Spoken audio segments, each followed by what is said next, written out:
Hello प्यारे बच्चों, तस्वीर को देखते ही आपको पता चल गया होगा कि यह तस्वीर है जो भ्रमर गीत की है। और आपको पता है भ्रमर गीत के प्रवर्तक या भ्रमर गीत लिखने वाले सूरदास जी हैं।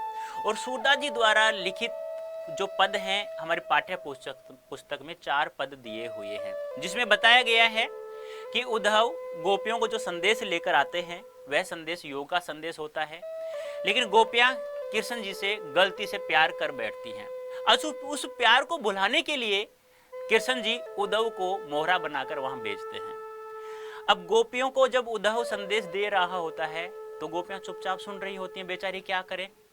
अब तभी वहां एक भंवरा उड़ते हुए आ जाता है। गोपियां उस भंवरे को टारगेट बनाते हुए उद्धव को खरी खोटी अच्छी अच्छी शिकायतें करने लग जाते हैं। तुम ऐसे हो, ये है, वो हो, इस प्रकार से क्या क्या कहती हैं।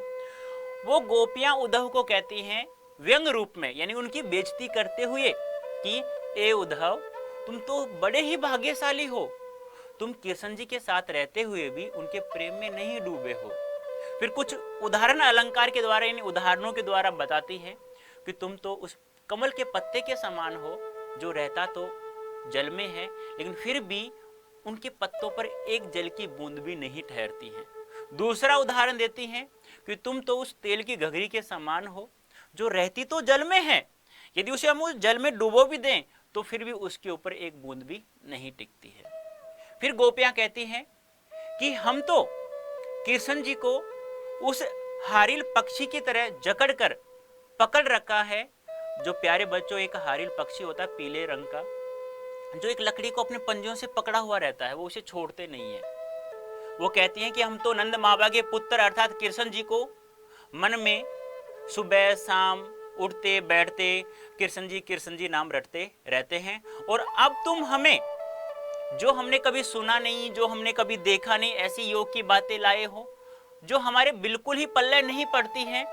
हमने एक रोग पहले से लिया हुआ है, कृष्ण जी से प्रेम कर बैठे हैं, अब यह रोग हम लोग कैसे लें। यह रोग हम लोग नहीं ले सकते, क्योंकि हम तो उन चींटियों की तरह हैं भाई उद्धव, जो गुड़ से लिपटी हुई है, अपनी जान दे देती हैं। हम तो उन चींटियों की तरह हैं, हम तो कृष्ण से प्रेम कर बैठते हैं, हम कर बैठे हैं, अब हमें और कुछ भी दिखाई नहीं देता है। तो ए उद्धव, यह जो योग संदेश है यह उनको दो जाकर के जिनका मन चंचल है। हमारा मन चंचल नहीं है, हमारा मन तो स्थिर है, जो कृष्ण जी से प्रेम कर बैठा है। वो यहां से जब गए थे गोकुल से मथुरा, तो वो कहे थे कि मैं जो अन्याय कर रहे हैं उनको समाप्त करने जा रहा हूं, लेकिन अब वो हमारे साथ अन्याय कर बैठे हैं। अब हम किससे कहें, क्योंकि एक राजा का कर्तव्य होता है कि उसकी प्रजा को कोई भी समस्या होती है तो उसका समाधान करे। अब हमारी समस्या तो राजा ही कर रहे हैं भाई, अब हम किसको कहें। तो उन्होंने प्रेम की मर्यादा का उल्लंघन किया है। क्यों? क्योंकि प्रेम के बदले भाई प्रेम मिलना चाहिए, लेकिन उन्होंने हमें प्रेम नहीं दिया है। ए उद्धव, यदि आप यहां से जा रहे हो तो उन्हें जाकर कहना कि वो जो हमारा वो दिल चुरा कर ले गए थे वो हमें वापस लौटा दे। हमें लगता है कि उन्होंने और अत्यधिक बड़ी बड़ी पुस्तकें पढ़ ली है और अत्यधिक राजनीति सीख ली है। अब हमें लगता है कि वो और अत्यधिक बुद्धिमान हो गए हैं, क्योंकि उन्हें पता था कि हमारी स्थिति कैसी है, हम कैसे विरह में भी है, वियोग में जी रहे हैं, हमें कितना बड़ा दुख है। हमारे दुख को बढ़ाने के लिए उन्होंने योग संदेश और भेज दिया हमारे लिए। तो ए उद्धव, हम यह योग संदेश नहीं ले सकते। यह योग संदेश है, यह तो हमारे गले से नीचे नहीं उतरता। जिस प्रकार से एक कड़वी ककड़ी होती है, उसे यदि दांतों के नीचे जैसे चबाते हैं तो गले से नीचे नहीं उतरती, वैसे ही तुम्हारी योग की बातें हमें समझ में नहीं आती हैं।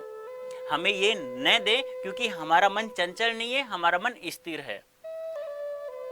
अब तुम कहते हो कि धैर्य रखो, हम धैर्य कैसे रखें, क्योंकि हमें प्रेम के बदले प्रेम मिलना चाहिए था, वो हमें नहीं मिला। तो प्यारे बच्चों, जो सूरदास जी द्वारा जो 4 पद दिए गए थे वो मैंने सारांश के रूप में आप लोगों को बताया। उम्मीद करता हूं आप लोग बहुत अच्छा समझ में आ गया होगा। धन्यवाद, थैंक यू सो मच।